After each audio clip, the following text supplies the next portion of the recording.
فلا أقسم بمواقع النجوم وإنه لقسم لو تعلمون عظيم إنه لقرآن كريم في كتاب مكنون لا يمسه إلا المطهرون تنزيل من رب العالمين.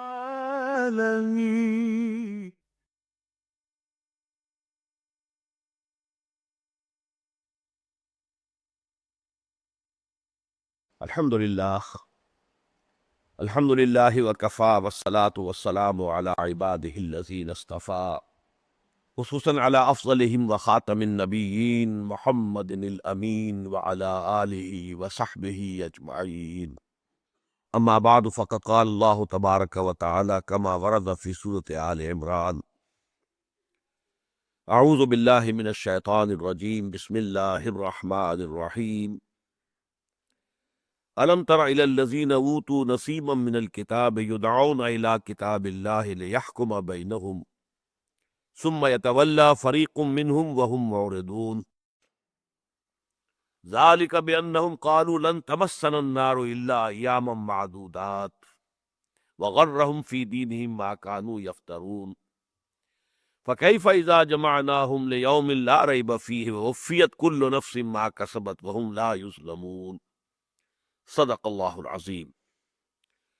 رب اشرح لي صدري ويسر لي امري واحلل عقدة من لساني يفقهوا قولي. اللهم ربنا الهمنا رشدنا واعذنا من شرور انفسنا.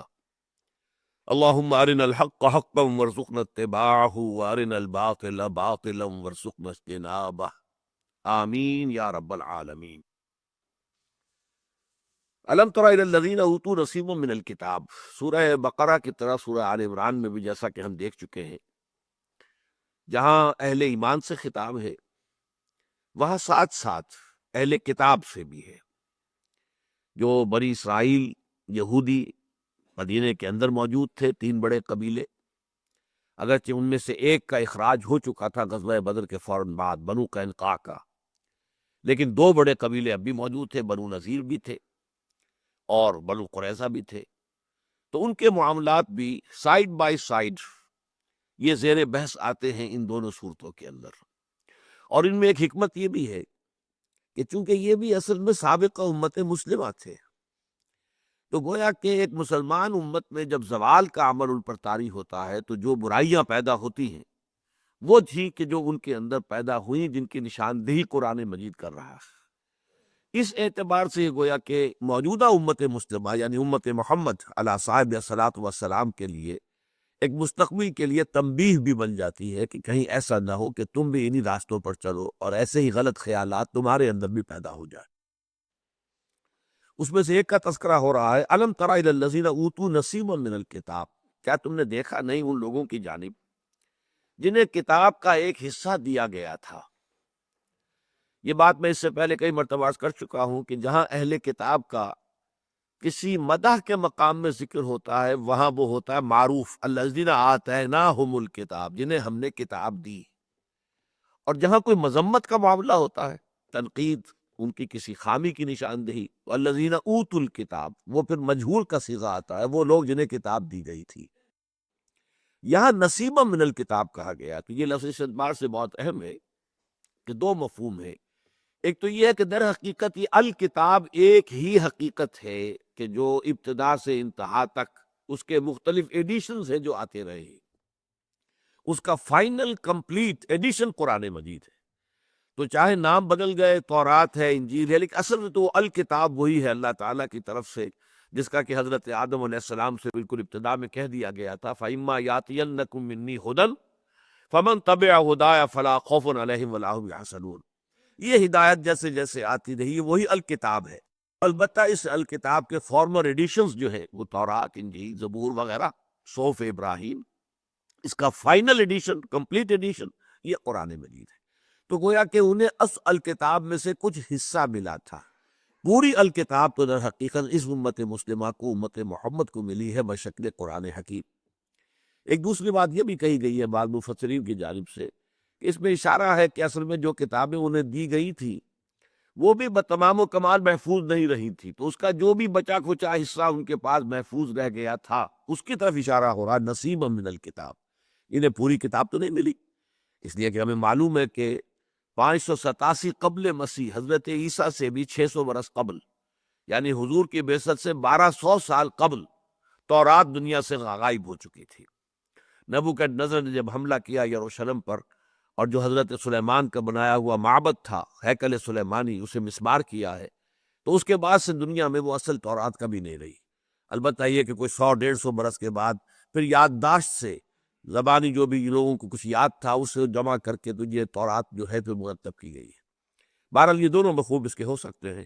الم تر الی الذین اوتوا نصیبا من الکتاب یدعون الی کتاب اللہ، جب انہیں پکارا جاتا ہے، بلایا جاتا ہے، دعوت دی جاتی ہے اللہ کی کتاب کی طرف، لیحکم بینہم، تاکہ وہ ان کے مابین فیصلہ کرے، ثم تولی فریق منہم ثم یتولی فریق منہم، لیکن اس کے باوجود ان میں سے ایک گروہ جو ہے اس سے روگردانی کرتا ہے، وہم معرضون، اور اس سے اعراض کی روش اختیار کرتا ہے۔ اب یہاں بھی جو یدعون الی کتاب اللہ جو ہے اس کے دو مفہوم لیے گئے ہیں۔ میرے نزدیک تو یہ مفہوم ہے کہ خود ان کی اپنی کتاب کی طرف بھی جب انہیں پکارا جاتا ہے کہ آؤ اس کتاب کے مطابق فیصلہ کر لو جو تمہارے پاس ہے، اس سے بھی روگردانی کرتے ہیں۔ اس کا ایک بہت اہم واقعہ بھی پیش آیا تھا کہ خیبر کے ایک بہت اونچے گھرانے کے افراد نے جو ہے وہ زنا کا معاملہ کیا۔ اب ان کی کتاب کے روح سے تو ان کے اوپر رجم ہونی چاہیے تھا، اس لیے کہ وہ شادی شدہ تھے، دونوں مرد بھی اور عورت بھی، لیکن یہ ہے کہ چونکہ بہت اونچے گھرانے سے تعلق تھا لہٰذا وہ اب آئیں بائیں شائیں کرنے لگے، اور بالآخر انہوں نے سوچا کہ حضور صلی اللہ علیہ وسلم کا امتحان اس میں لے لیا جائے کہ دیکھیں یہ نبی ہے بھی کہ نہیں ہے، انہیں معلوم بھی ہے کچھ کہ نہیں ہے۔ مقدمہ خیبر سے لا کر اور حضور کی عدالت میں جو ہے اس کو دائر کر دیا گیا۔ تو حضور نے پوچھا کہ تمہاری کتاب میں اس کا کیا حکم ہے، تو پھر اس میں بھی انہوں نے گول مول کیا۔ پھر آپ نے فرمایا لاؤ کتاب۔ وہ کتاب جب منگائی گئی، تورات کا جو بھی نسخہ ان کے پاس تھا، تو اس پہ بھی ایک شخص نے ہاتھ رکھ لیا اوپر، رجم کی جو آیت تھی اس کے اوپر، تو حضور نے کہا ہاتھ ہٹاؤ، اور وہاں وہ آیت رجم درج تھی۔ حضور نے پھر اسی کے مطابق ان دونوں کو رجم کیا اور کہا کہ اللہ تیری کتاب کے مطابق میں نے اس کو تازہ کر دیا ہے، اس سزا کو، اس حد کو جو تو نے ان شادی شدہ زانی یا زانیہ کے لیے مقرر کی۔ تو ان کی اپنی کتاب جو ہے اس کی طرف بھی ان کو اگر بلایا جائے تو وہ اس سے اعراض کرتے ہیں۔ اور دوسرا یہ کہ اگر قرآن کی طرف بلایا جائے، الکتاب جو مکمل کتاب اب آ گئی ہے، تو ظاہر بات ہے کہ اس سے تو ان کا اعراض ہے ہی۔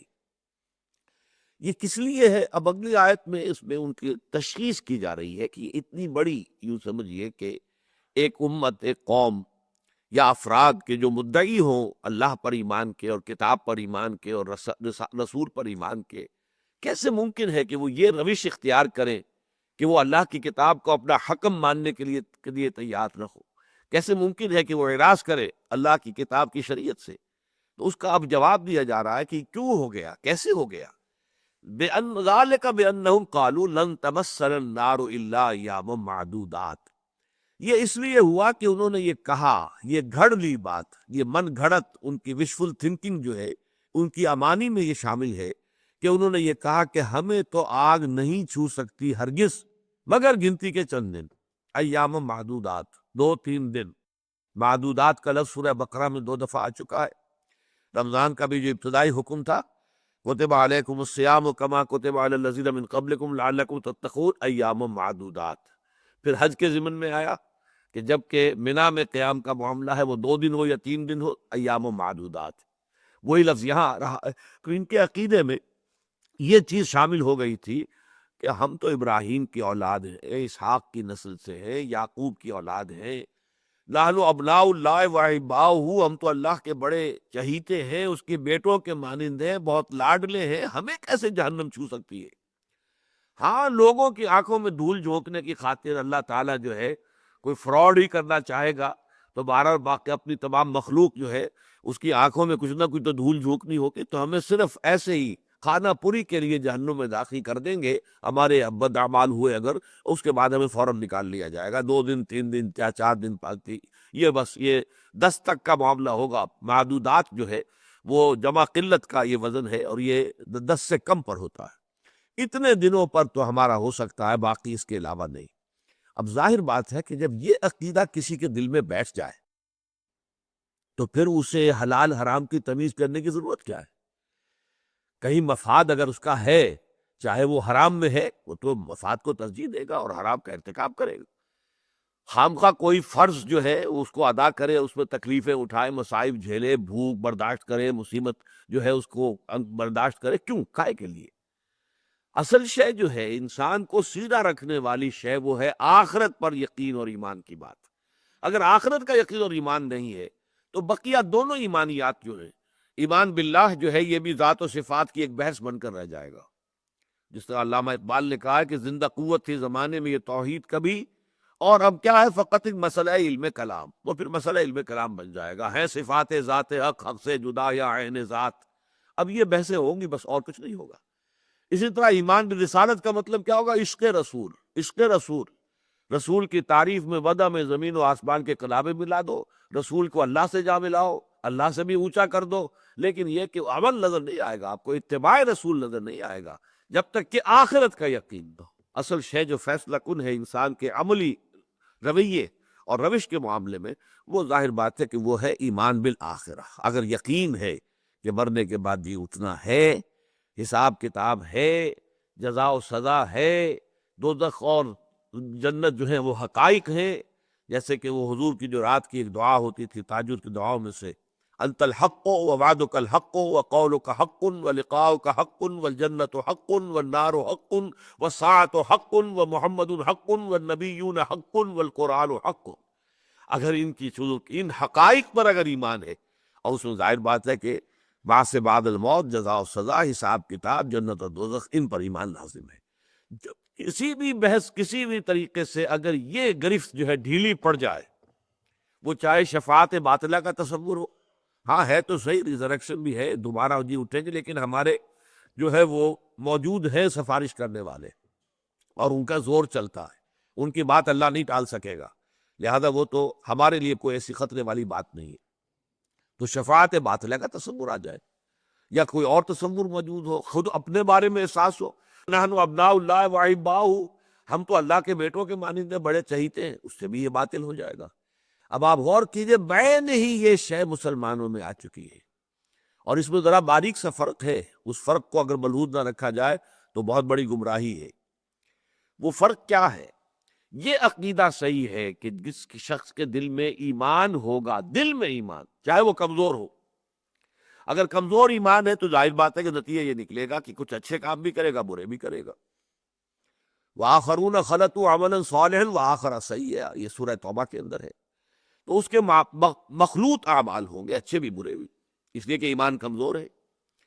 اس حساب سے تو یقین یہ ہوگا کہ پھر قیامت کے دن حساب کتاب ایسے لوگوں کا ہو جائے گا جن کے دل میں ایمان ہے، جن کے دل میں ایمان ہے، ان کے معاملات جو ہیں اعمال تولے جائیں گے۔ جن کے دل میں ایمان ہی نہیں ہے، ان کے کسی اعمال کے تولنے کا سوال ہی پیدا نہیں ہوتا، لیکن جن کے دل میں ایمان ہے ان کے اعمال تولے جائیں گے۔ اگر اعمال برے، سیئات جو ہیں وہ زیادہ بھاری ہیں تو جہنم میں ڈال دیا جائے گا، لیکن اپنے اعمال بد کے بقدر سزا پانے کے بعد وہ جنت سے نکال لیے جائیں گے جہنم سے، اور جنت میں داخل کر دیے جائیں گے۔ یہ عقیدہ تو ہے صحیح، لیکن یہاں مغالطہ کس بات سے ہوتا ہے کہ ہم سمجھتے ہیں ہر مسلمان صاحب ایمان ہے۔ یہ بہت بڑا مغالطہ ہے۔ مسلمان ہونا شے دیگر ہے، اور صاحب ایمان ہونا بالکل دوسری شے ہے، زمین و آسمان کا فرق۔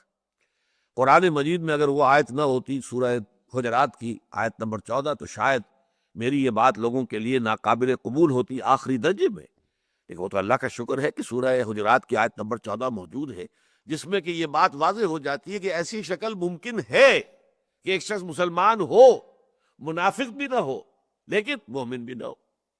قالت الاعراب آمنا قل لم تؤمنوا ولكن قولوا اسلمنا ولما يدخل الايمان في قلوبكم۔ یہ بدو کہہ رہے ہیں ہم ایمان لے آئے، نبی ان سے کہہ دیجئے تم ایمان ہرگز نہیں لائے ہو، بلکہ یوں کہو کہ ہم اسلام لے آئے ہیں، ہم نے اطاعت قبول کر لی ہے، اور ابھی تک ایمان تمہارے دلوں میں داخل نہیں ہوا، ایمان دل میں داخل نہیں ہوا۔ لیکن تمہارا اسلام قبول ہے۔ وَإِن تُطِيعُوا اللَّهَ وَرَسُولَهُ لَا يَلِدْكُم مِّنْ أَعْمَالِكُمْ شَيْئًا، اگر تم اللہ اور اس کے رسول کی اطاعت کرتے رہو گے تو تمہارے اعمال کے اجر و ثواب میں کوئی کمی نہیں ہوگی۔ گویا کہ یہ بھی ایک حیثیت ہے کہ دل میں نہ ایمان ہے نہ نفاق ہے، لیکن عمل میں اسلام ہے۔ یہ ہے وہ لوگ جو در حقیقت ہم اس وقت دنیا کے اندر، پھر میں وہی لفظ استعمال کر رہا ہوں کہ جو میں نے پچھلے اتوار کو بھی استعمال کیا بار بار، کہ 99.9 ریکرنٹ مسلمان جو ہے اس وقت پرسنٹ، وہ اس کیٹیگری سے متعلق ہے کہ دلوں میں ایمان نہیں ہے۔ البتہ یہ کہ روایات ہیں، اپنی اسلاف کی روایات ہیں، اپنے جو آباء و اجداد سے جو چیزیں سیکھی ہیں اس کے مطابق ایک کلچر ہے، ہماری ایک تہذیب ہے، اس تہذیب کے کچھ اجزاء ہے، اس کے اعتبار سے وہ مذہب کی پیروی کر رہے ہیں۔ ایسے لوگوں کا معاملہ بہرحال منافق وہ نہیں ہے۔ منافق صرف وہ ہوتا ہے ہمارے معاشرے میں جو کسی دین کی احیائی تحریک سے وابستہ ہو جائے، جد و جہد کرے، محنت کرے، پھر کسی امتحان کے موقع پر پسپائی اختیار کر لے یا سم و طاعت کی گرانی کی وجہ سے پسپائی اختیار کر لے، وہ منافق ہوگا۔ عام مسلمان منافق نہیں ہے، وہ ہے اس کیٹیگری میں آئیں گے کہ قالت الاعراب آمنا قل لم یؤمن قل لم تؤمنوا ولکن قولوا اسلمنا ولما يدخل الايمان في قلوبكم۔ تو ان کا معاملہ یہ ہے، لیکن ہم نے یہ سمجھ لیا جو مسلمان ہے وہ یقیناً نکل آئے گا، یہ بات صحیح نہیں۔ ہر مسلمان کا صاحب ایمان ہونا لازم نہیں ہے۔ ہاں ایمان اگر ہوگا، قلبی ایمان، دلی یقین والا ایمان، تو چاہے وہ تھوڑا بھی ہو، لیکن اس پر بھی یہ کہ یہ نتیجہ مترتب ہو جائے گا کہ وہ اگر اعمال بد اس کے زیادہ ہیں تو ان کے بقدر سزا پا کر وہ جہنم سے نکال لیا جائے گا۔ تو ان دونوں میں بھی آپ نے دیکھا کہ وہی جو میں بار بار کہا کرتا ہوں کہ حق کا راستہ جو ہے، چاہے وہ عقائد کی بات ہو، چاہے وہ اعمال کی بات ہو، کردار کی بات ہو، کریکٹر کی بات ہو، یہ جیسے کہ ہم کہتے ہیں پل صراط کو کہ وہ تلوار کی دھار سے زیادہ تیز اور بال سے زیادہ باریک راستہ ہوگا جس پر سے گزرنا ہوگا، بالکل اس طرح دنیا میں بھی، عقائد میں بھی، نظریات میں بھی، افکار میں بھی، خیالات میں بھی، اپنے رویے میں بھی، ہر وقت انسان جو ہے اس طرح ہوتا ہے کہ ذرا ادھر ہوا تو گویا کہ کھائی ہے، اور ذرا ادھر ہوا تو پھر کوئی اور تباہی ہے۔ بیچ میں چلنا جو ہے درمیان میں اہدنا الصراط المستقیم، اس کی اہمیت اس سے واضح ہوتی ہے کہ ہر رکعت میں ہمیں یہ تلقین کی گئی ہے کہ اللہ سے یہ دعا کرتے رہا کرو، اہدنا الصراط المستقیم، پروردگار ہمارا کوئی قدم بھی دائیں بائیں نہ ہو جائے، ادھر یا ادھر نہ ہو جائے، کوئی افراط و تفریط میں ہم مبتلا نہ ہو جائے۔ تو یہ افراط و تفریط ہے اس معاملے کے اندر۔ لوگ بات سمجھتے ہیں کہ نہیں، سرے سے یہ بات ہی غلط ہے، جہنم میں داخل ہونے کے بعد نکلنے کا کوئی سوال ہی نہیں، یہ بھی غلط ہے۔ جہنم میں داخلے کے بعد ان لوگوں کا نکلنے کا معاملہ متفق علیہ ہے امت کے اندر، جن کے دلوں میں ایمان تھا لیکن ایمان اتنا کمزور تھا کہ اعمال پر اس کے پورے اثرات مترتب نہیں ہوئے، نتیجتاً برائیوں کا کھاتا زیادہ بڑھ گیا بھلائیوں سے۔ ایسے لوگوں کو جہنم میں داخل کیا جائے گا، وہ اپنے جرائم کے بقدر سزا پائیں گے، پھر نکلیں گے اور جنت میں داخل کیے جائیں گے۔ لیکن یہ سب مسلمانوں کا معاملہ نہیں ہے، یہ ان مسلمانوں کا معاملہ ہوگا کہ جن کے دلوں میں ایمان موجود۔ اور یہ معاملہ ہم دنیا میں تو فیصلہ کر نہیں سکتے کسی کے بارے میں، کسی کے دل میں ایمان ہے یا نہیں ہے، یہ اللہ تعالیٰ کے ساتھ معاملہ پیش آنا ہے، وہ جانتا ہے، وہ علیم بذات الصدور، وہ تو جو کچھ لوگوں کے سینوں کے اندر ہے اس سے واقف ہے۔ تو فرمایا یہ جو ان کے اندر، ان کے عمل کے اندر جو یہ گراوٹ پیدا ہوئی ہے کہ ان کا حال یہ ہے کہ انہیں کتاب اللہ کی طرف بلایا جاتا ہے اور یہ اس سے اعراض کر رہے ہیں، تو اس کی وجہ کیا ہے؟ ذالک بانہم قالوا لن تمسنا النار الا ایاما معدودات، یہ اس وجہ سے ہوا ہے کہ انہوں نے یہ عقیدہ گھڑ لیا ہے، بن گھڑت خیال جو ہے اپنے دل میں بٹھا لیا ہے کہ ہمیں تو آگ چھو ہی نہیں سکتی مگر گنتی کے چند دن، وغرہم فی دینہم ما کانوا یفترون، اور دھوکے میں ڈال دیا ہے انہیں ان کے دین کے معاملے میں اس شے نے جو انہوں نے خود گھڑی ہے۔ یہ بھی عام طور پر اجتماعی زندگی کے اندر بڑے بڑے اس کے مظاہر سمجھ میں آتے ہیں۔ ایک آدمی ایک جھوٹ بولتا ہے مصلحتاً، وہ جھوٹ بولتے بولتے بولتے بولتے ایک وقت آتا ہے کہ وہ واقعی اس پہ یقین کرنے لگتا ہے کہ یہ حقیقت ہے، حالانکہ آغاز میں اس نے اسے گھڑا تھا، جھوٹ بولا تھا، یہ جانتے ہوئے کہ میں جھوٹ بول رہا ہوں، لیکن ایک مصلحت ہے، اس مصلحت کی وجہ سے میں جھوٹ بول رہا ہوں۔ لیکن پھر بولتے بولتے بولتے بولتے اس جھوٹ کی تکرار کرتے کرتے وہ خود بھی اس مغالطے میں مبتلا ہو جاتا ہے کہ یہ بات سچ ہے۔ تو غرہم فی دینہم ما کانوا یفترون، یہ عقیدہ انہوں نے گھڑ لیا تھا، یہ ان کا افتراء تھا، یہ ان کی من گھڑت بات تھی، لیکن یہ کہ اس کے بعد وہ ان کے اعصاب پر اس طرح مسلط ہو گئی ہے کہ اس نے انہیں دین کے معاملے میں سخت دھوکے میں ڈال دیا ہے۔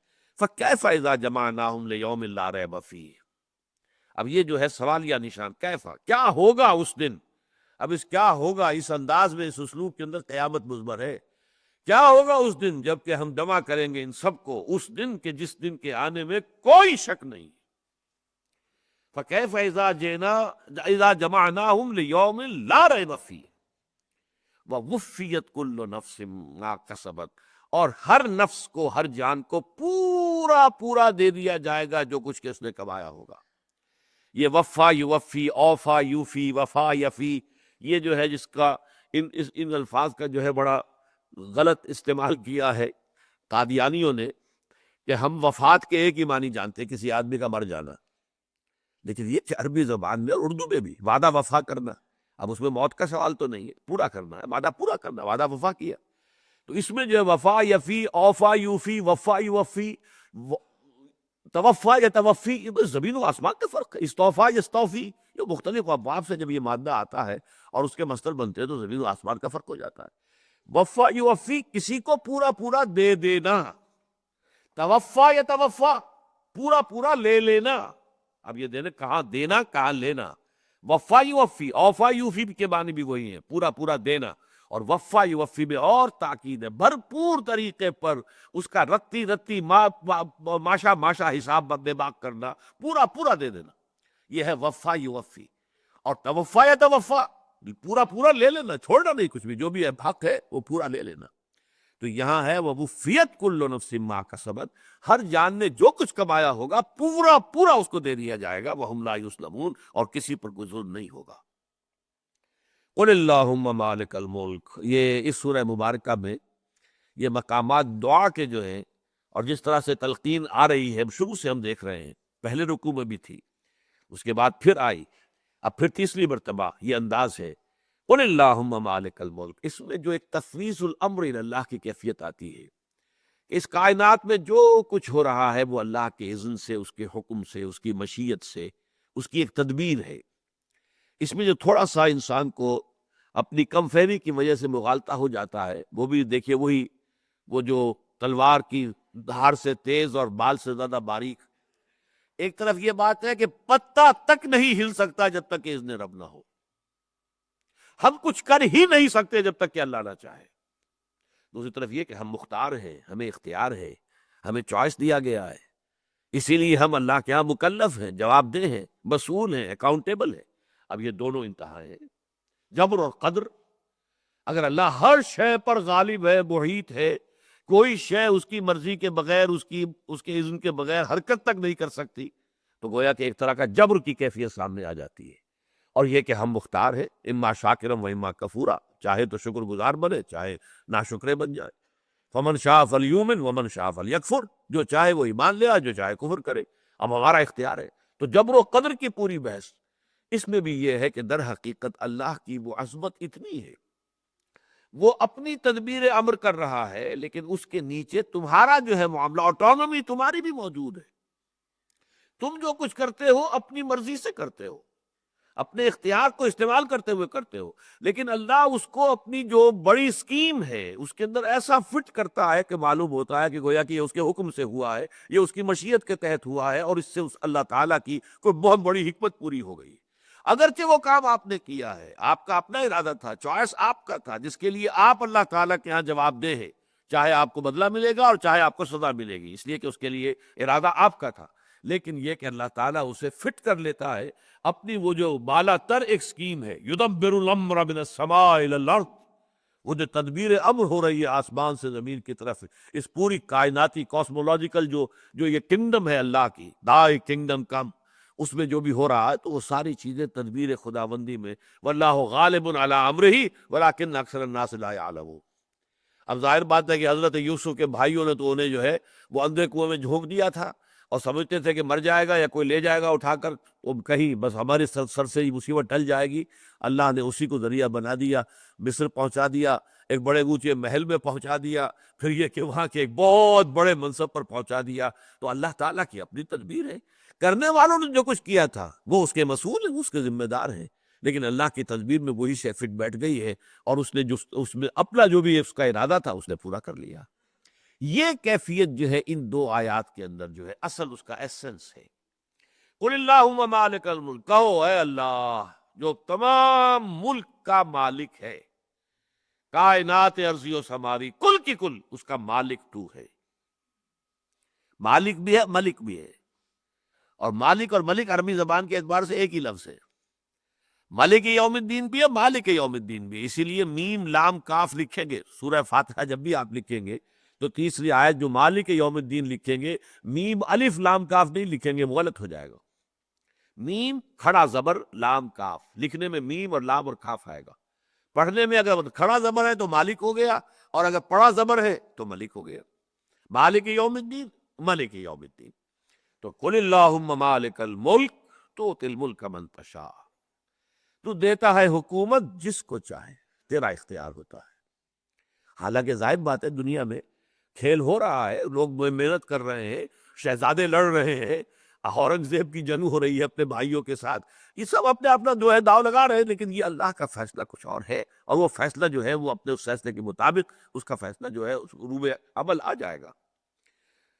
تؤتی الملک من تشاء وتنزع الملک ممن تشاء، جس سے چاہتا ہے تو حکومت چھین لیتا ہے، سلب کر لیتا ہے۔ وتعز من تشاء وتذل من تشاء، اور جسے تو چاہتا ہے عزت دیتا ہے، اور جسے تو چاہتا ہے اسے کمزور اور ذلیل کر دیتا ہے۔ بیدک الخیر۔ اب اس ٹکڑے میں البتہ ضرور ہے، اب اس طرح کے ٹکڑے جیسا کہ میں نے بارہا کہا ہے کہ یہ قرآن مجید میں ایسے روانی میں آ جاتے ہیں کہ عام قاری پڑھتا ہوا گزر جاتا ہے، لیکن جو ہے کوئی شخص جو گہرائی میں غور کرتا ہے وہ آ کے رک جائے گا۔ بیدک الخیر کیا مطلب اس کا؟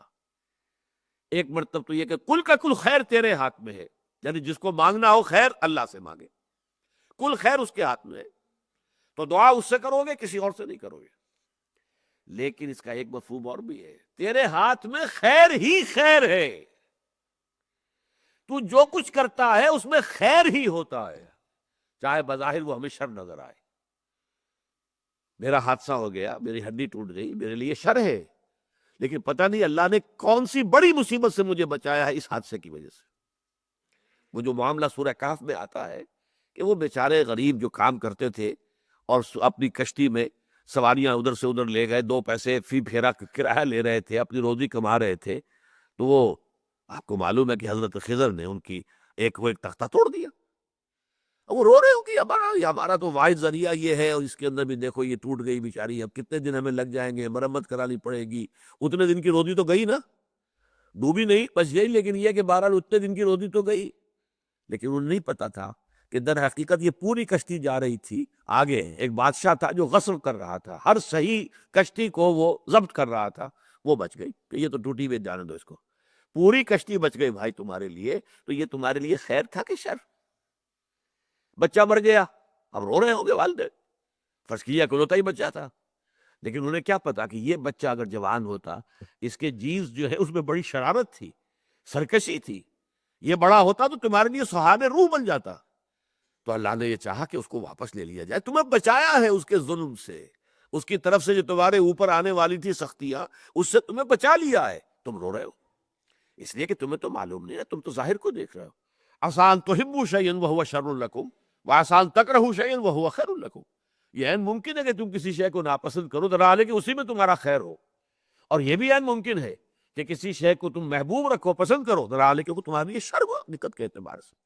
تو یہاں در حقیقت بیدک الخیر، اللہ کے ہاتھ میں خیر ہی خیر ہے، کہ ہر چے ساقی ماریخت عین الطاف است، میرا ساقی میرے پیالے میں جو بھی ڈال دے اس کا لطف و کرم ہے، جو بھی ڈال دے۔ بظاہر میرے لیے ناخوشگوار بات اس وقت ہو رہی ہے جو ہو رہی ہے، طبی اعتبار سے، جبلی اعتبار سے میں اس کو پسند نہیں کر پا رہا ہوں، مجھے تکلیف ہو رہی ہے، مجھے کوفت ہو رہی ہے، میری ایک ہڈی ٹوٹ گئی ہے، لیکن مجھے یہ پتہ نہیں کہ پوری جان بچی ہے اس ہڈی کے ٹوٹنے کی وجہ سے۔ اس اعتبار سے اللہ کے ہاتھ میں خیر ہی خیر ہے، لیکن اس کی بڑی لانگ ٹرم پلاننگ ہوتی ہے۔ ہم بڑے شارٹ سائٹڈ ہیں، ہمیں تو فوری طور پر نقد نقصان اور نقد نفع جو ہے وہ نظر آتا ہے، وہ دور کی چیزیں ہم دیکھ نہیں سکتے، شارٹ سائٹڈ ہے۔ اللہ کا معاملہ جو ہے اسی لیے فرمایا کہ تمہارے 1000 برس تو ہے، اس کا تو ایک دن بنتا ہے، اس کی جو پلاننگ ہوتی ہے وہ تو 1000 سال کی ہوتی ہے۔ تم اپنے دنوں کے حساب سے جو ہے کہ وہ گنتی کرتے ہو، اپنی گنتی کر رہے ہو۔ وہ جو اقبال نے کہا ہے کہ دانا دانا پر شمار کرتا ہوں، یہ رات اور دن کے 2 دانے جو تسبیح کے اندر جو ہے گرتے ہیں تو اس سے پھر میرا حساب ہوتا ہے، اللہ کا حساب اور ہے۔ قل اللہم مالک الملک تؤتی الملک من تشاء وتنزع الملک ممن تشاء وتعز من تشاء وتذل من تشاء بیدک الخیر انک علی کل شیء قدیر، یقیناً تو ہر چیز پر قادر ہے۔ یہ میں نے بارہا عرض کیا ہے کہ ہمارے پاس کل کے لفظ کی ایک پناہ گاہ ہے۔ اللہ قادر ہے، کتنا قادر ہے کیا میں اندازہ کر سکتا ہوں؟ میرا تصور کیا ہوگا قدرت کا، کتنی طاقت کا میں تصور کر سکتا ہوں؟ بہت محدود میرا تصور۔ بس ایک لفظ ہے کل شیء قدیر، بکل شیء علیم، ہر شے پر قادر، ہر شے کا علم رکھنے والا۔ یہ لفظ ہے کہ جو پناہ گاہ ہے صفات باری تعالیٰ کے ضمن میں ہماری۔ تولج اللیل فی النہار وتولج النہار فی اللیل، تو پرو دیتا ہے رات کو دن میں اور پرو دیتا ہے دن کو رات میں۔ اب اس میں 2 طریقے سے مفہوم اس کا ہو سکتا ہے۔ ایک تو یہ کہ کبھی ہم دیکھتے ہیں کہ دن جو ہے وہ بڑھ رہا ہے، رات گھٹ رہی ہے، گویا کہ دن رات میں داخل ہو رہا ہے۔ کبھی رات بڑھ رہی ہے، دن گھٹ رہا ہے، گویا کہ رات دن میں داخل ہو رہی ہے۔ ایک مفہوم یہ بھی ہو سکتا ہے۔ یہ بھی ہو سکتا ہے کہ یہ ایک دوسرے میں داخل ہو رہے ہو، ایک دوسرے میں مرج ہوتے ہوں۔ بہرحال یہ ایک تسبیح ہے جو میں نے ابھی کہا تھا کہ میں اپنے تسبیح روز و شب کا شمار کرتا ہوں دانا دانا، تو تسبیح روز و شب کا شمار کرتا ہوں دانا دانا، تو یہ گویا کہ ایک تسبیح ہے، ایک دانہ کالا ہے، ایک دانہ سفید ہے، تو ایک گر رہا ہے اور دن رات کی جو ہے وہ تقریب ہو رہی ہے۔ تولج اللیل فی النہار وتولج النہار فی اللیل وتخرج الحی من المیت وتخرج المیت من الحی، تو نکالتا ہے زندہ کو مردہ میں سے اور تو نکالتا ہے مردہ کو زندہ میں سے۔ اب اس کے سب سے نمایاں مثال جو ہے وہ مرغی اور انڈا ہے۔ مرغی جاندار شے ہے، اس سے انڈا جو برآمد ہوتا ہے وہ بے جان ہے، اس میں جان نہیں ہے، انیکٹیو ہے، وہ پڑا رہے گا، اس کے اندر جان نہیں ہے، خراب ہو جائے گا۔ لیکن یہ کہ اسی انڈے سے اب مرغی برآمد ہوئی، بچہ برآمد ہو رہا ہے جو زندہ ہے، چلتا پھرتا ہے، اسی انڈے میں سے نکل آیا، چو چو کرتا ہوا وہ جو ہے چوزا نکلتا ہے۔ وَتَرْزُقُ مَن تَشَاءُ بِغَيْرِ حساب، اور اللہ تو دیتا ہے جس کو چاہتا ہے بغیر حساب، تیرے خزانے اتھاہ ہیں، نا پیدا کنار سمندر ہے تیرے خزانے کا، تو جس کو جتنا چاہے دیتا ہے۔ اور دینا صرف پیسہ نہیں ہے، کسی کو ذہانت دی ہے، فطانت دی ہے، کسی کو سمجھ عطا فرمائی ہے، کسی کو جسمانی قوت زیادہ دی ہے، یہ تو مختلف چیزیں ہیں۔ کسی کو حسن زیادہ دیا ہے، کسی کو حسن سیرت زیادہ دیا ہے، کسی کو حسن صورت زیادہ دیا ہے، مختلف ہوں، جو چاہے دیا، جو چاہے تو دیتا ہے، اور اس کے اندر کوئی حساب کتاب، تیرے اوپر کوئی حساب کتاب بائنڈنگ نہیں ہے بغیر حساب۔ لا يتخذ المؤمنون الکافرین اولیاء من دون المؤمنین، اب جیسے یہ دن اور رات کا معاملہ ہے دنیا میں، جیسے کہ آخری پارے کی صورتوں میں آپ کو معلوم ہے، جس کو میں نے عنوان دیا ہے 4 سورہ نور و ظلمت، والشمس وضحاها والقمر اذا تلاها والنہار اذا جلاها واللیل اذا یغشاها، پھر اگلی آتی ہے واللیل اذا یغشا والنہار اذا تجلی وما خلق الذکر والانثی، تو یہ جو فرق و تفاوت ہے، اور اس سے اگلی صورت والضحی واللیل اذا سجا، تو یہ تضادات ہے، بظاہر تضادات ہے، نور ہے، ظلمت ہے، رات ہے، دن ہے، یہ سارا جو ہے صبح ہے، شام ہے، تو ان تضادات کے اندر ہی اللہ تعالیٰ کی حکمت جو ہے وہ پوری ہو رہی ہے۔ اسی میں اللہ تعالیٰ کی جو تدبیر امر ہے وہ انہی تضادات کے اندر سے اپنا راستہ نکالتی ہے۔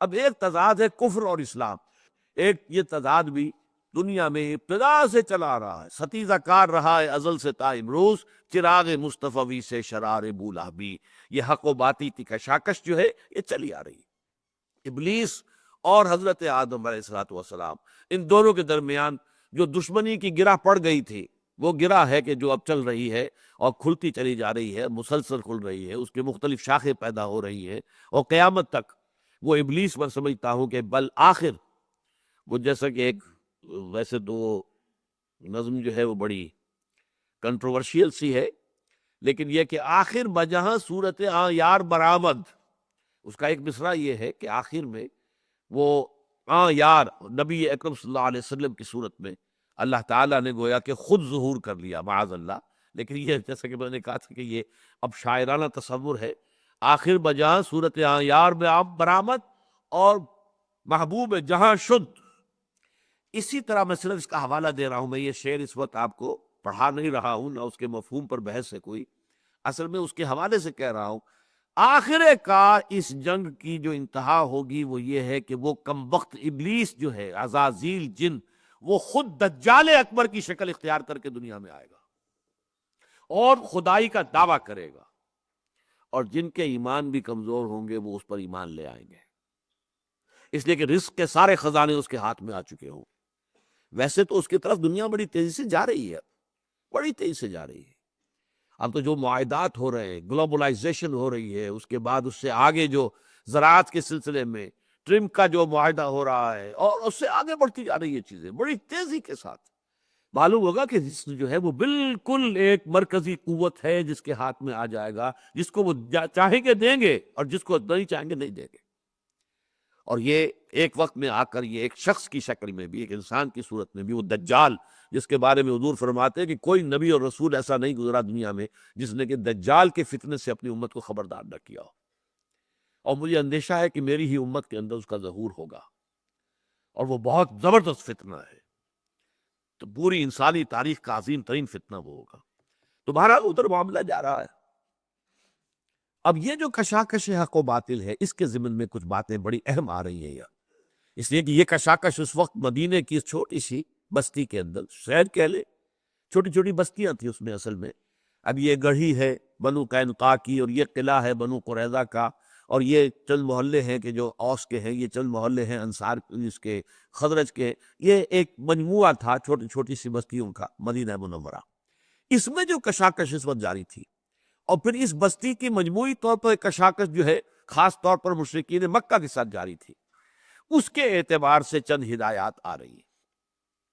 لا يتخذ المؤمنون الكافرين اولیاء من دون المؤمنین ومن يفعل ذلك فليس من الله في شيء الا ان تتقوا منهم تقاه ويحذركم الله نفسه والى الله المصير.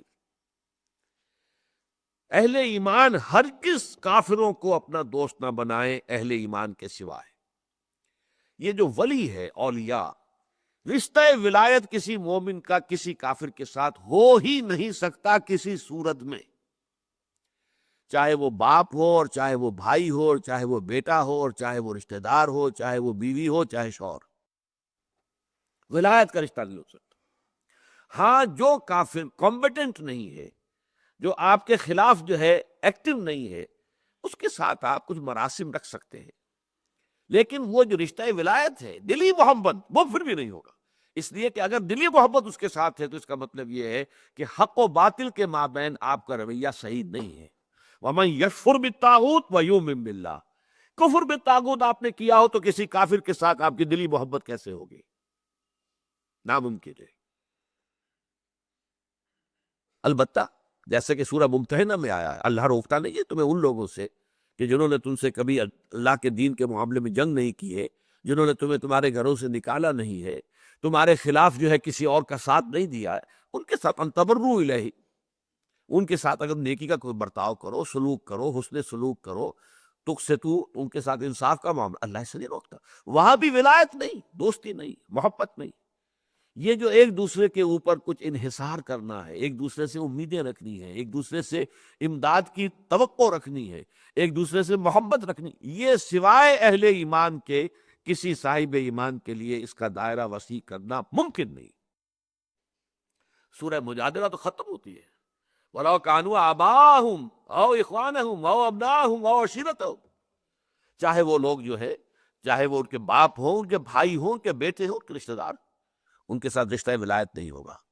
تو لا يتخذ المؤمنون الکافرین اولیاء من دون المؤمنین ومن یفعل ذلک، اور جو کوئی بھی یہ حرکت کرے گا فلیس من اللہ فی شیء، تو وہ اللہ کے معاملے میں کسی بھی مقام پر نہیں ہے، یعنی اس کا اللہ سے کوئی تعلق نہیں. وہ بنا پھرتا ہو اپنی جگہ بڑا موحد اور بڑا متبع رسول اور بہت ہی نیک اور بہت متقی اور بہت صالح اور بہت پارسا، اللہ کے ہاں کوئی مقام اور مرتبہ اس شخص کا نہیں. وَمَن يَفْعَلْ ذَلِكَ فَلَيْسَ مِنَ اللَّهِ فِي شَيْءٍ إِلَّا أَن تَتَّقُوا مِنْهُمْ تُقَاةً. اب یہاں ایک اللہ آیا ہے، اور اس اللہ پر ڈیرا لگایا ہے اہل تشیع نے اللہ یہ کہ تم ان سے خائف ہو، ان سے بچنا چاہتے ہو جیسے کہ بچنا چاہیے، یعنی کسی کے شر سے بچنے کے لیے اس کی ظاہری مدارات، یہ ایک استثناء ہے جو دی جا رہی ہے۔ یہ بالکل ایسے ہی ہے جیسے کہ ایک شخص جان بچانے کے لیے کلمہ کفر کہہ سکتا ہے، وَقَلْبُهُ مُطْمَئِنٌ بِالْإِيمَانِ، اس کا دل جو ہے اطمینان پر قائم ہو، جمع ہوا ہو، إِلَّا مَنْ أُكْرِهَ، لیکن اسے مجبور کر دیا گیا ہے کہ جان نہیں بچتی ہے اگر وہ کلمہ کفر نہ کہے۔ اور یہ واقعہ بالکل یوں سمجھیے صدر اسلام میں ہو گیا تھا، بالکل آغاز میں، جب یہ خاندان جو تھا 3 افراد پر مشتمل، حضرت یاسر اور ان کی اہلیہ حضرت سمیہ اور بیٹا عمار، ان تینوں کو جو ہے شدید ترین ٹارچر دے رہا تھا ابو جہل۔ آخر تھک گیا، ٹارچر دے دے کر خود تھک گیا۔ آخر میں اس نے کہا اچھا بھائی ایک دفعہ کہہ دو کہ میرے اس یا بت جو ہے اس میں بھی کچھ ہے، یہ بھی کچھ ہے، اس کی بھی کوئی حقیقت ہے، ایک دفعہ کہہ دو کہ میں چھوڑ دوں گا۔ حضرت سمیہ نے انکار کر دیا، تھوک دیا، برچھا مارا اس کی شرمگاہ میں، شہید کر دیا۔ حضرت یاسر نے انکار کر دیا، 4 سانڈ اونٹ منگوا کر، اور ان کے ساتھ رسے بنے ہوئے تھے، ایک کے ساتھ کا ایک بازو باندھا، دوسرے کے ساتھ دوسرا بازو، تیسرے کے ساتھ ایک ٹانگ، چوتھے کے ساتھ دوسری ٹانگ، دوڑایا ہے تو جسم کے پھسٹے اڑ گئے۔ لیکن جو نوجوان تھا عمار، اس سے برداشت نہیں ہو سکا، اس نے کلمہ کفر کہہ کے جان بچا لی۔ لیکن یہ کہ پھر اس قدر شدید اس کے اوپر طاری ہوئی ایک کیفیت کہ یہ میں کیا غلط کام کر بیٹھا ہوں، پچھتاوا طاری ہوا۔ انہوں نے اپنے آپ کو ایک ستون سے باندھ لیا کہ اب حضور ہی اگر آ کر یہاں سے مجھے کھولیں گے تو میں کھولوں گا، ورنہ میں اسی طرح جان دے دوں گا۔ تو حضور صلی اللہ علیہ وسلم آئے اور آپ نے کھولا، کہا ٹھیک ہے یہ بھی جائز ہے، جان بچانے کے لیے کلمہ کفر کر دینا جائز ہے۔ اب یہ واقعہ تو ہے مکی دور کے بھی آغاز کا، سمجھیے کہ 4واں 5واں سال ہوگا حضور پر وحی کی آمد کا۔ اب آیت بعد میں آئی ہے، وہ شخص کے جو مجبور کر دیا جائے، وَقَلْبُهُ مُطْمَئِنٌ بِالْإِيمَانِ، بشرطے کہ اس کا دل اطمینان پر قائم ہو، تو اس کے لیے معافی ہے۔ اسی طرح یہ ہے کہ اگر آپ اہل باطل کا کوئی ایسا غلبہ دیکھیں کہ ان کے شر سے بچنے کے لیے ظاہری مدارات، لیکن یہ نہیں کہ آپ جھوٹ بولنے لگ جائیں، آپ اپنے عقائد کے خلاف عقائد کا اظہار کرنے لگے۔ یہاں یہ سمجھیے جو انگلی رکھنے کی جگہ تھی، اس کو ایک پورے فلسفے کی جڑ اور بنیاد بنا لیا ہے اہل تشیع نے۔ اب ان کا کہنا یہ ہے کہ حضرت علی رضی اللہ تعالی عنہ نے گویا کہ یوں سمجھیے کہ 24 برس تک تو تقیہ کیے رکھا، چھپائے رکھا اپنے دل کے اندر، حالانکہ انہیں نفرت تھی ابو بکر سے، عمر سے، عثمان سے، تعاون کرتے رہے، معاذ اللہ ثم معاذ اللہ۔ یہ حضرت علی کی تعریف نہیں ہے، مدح نہیں ہے، تو بڑی توہین ہے ان کی۔ اسد اللہ و رسولہ، اسد اللہ الغالب علی ابن ابی طالب رضی اللہ تعالی عنہ، یہ اس کا کیسے ہم تسلیم کر لیں؟ تو یہ تقیہ کو فلسفہ بنا لینا ہوتا ہے۔ قرآن مجید نے ایسی جگہ بھی رکھی ہے، اور یہ اس کا ایک یوں سمجھیے کہ مستقل اسلوب ہے، کہ ایسے مواقع بھی ہے کہ جہاں غلط لوگوں کو بھی کچھ غذا مل سکتی ہو، کہ اگر ان کے اندر دلوں میں کجی ہے تو اس کی وجہ سے وہ اس کجی کو جو اور اس کو تقویت حاصل ہو جائے۔ اسی لیے سورہ بقرہ کے 3 رکوع میں کہہ دیا گیا تھا یضل بہ کثیرا ویہدی بہ کثیرا، اللہ تعالیٰ اسی قرآن کے ذریعے سے بہتوں کو گمراہ کرتا ہے اور اسی کے ذریعے سے بہتوں کو ہدایت دیتا۔ تو ایسی چیزیں اللہ نے رکھی ہوئی ہیں کہ جس سے گویا کہ وہ جس کو ہم کہتے ہیں آئونائز ہو جائے پورا، یہ آئن پازیٹیو ادھر چلے جائے، نیگیٹو ادھر چلے جائے۔ یہ پولرائزیشن جو ہے اس کا ہونا، اس کے لیے ظاہر بات ہے کہ 2 پولز ہونے ضروری ہے، نیگیٹو اینڈ پازیٹیو پولز ہوں گے تو ان کی طرف جو ہے وہ پازیٹیو اور نیگیٹو آئنس جائیں گے۔ اس حوالے سے یہ آیت جو ہے اس کا بہت غلط استعمال ہے کہ جو کیا گیا ہے۔ البتہ یہ ضرور ہے کہ ظاہری مدارات کی حد تک کسی شخص کے ساتھ اچھا برتاؤ کر لینا، اس کے شر سے اپنے آپ کو محفوظ رکھنے کے لیے کسی وقتی اور عارضی سی کیفیت کے اندر اس کا جواز ہے، جیسے کہ اس سے کہیں آگے بڑھ کر زبان سے کلمہ کفر ادا کر کے بھی اگر جان بچانے کے لیے وہ مجبوری ہو گئی ہو تو وہ جائز ہے۔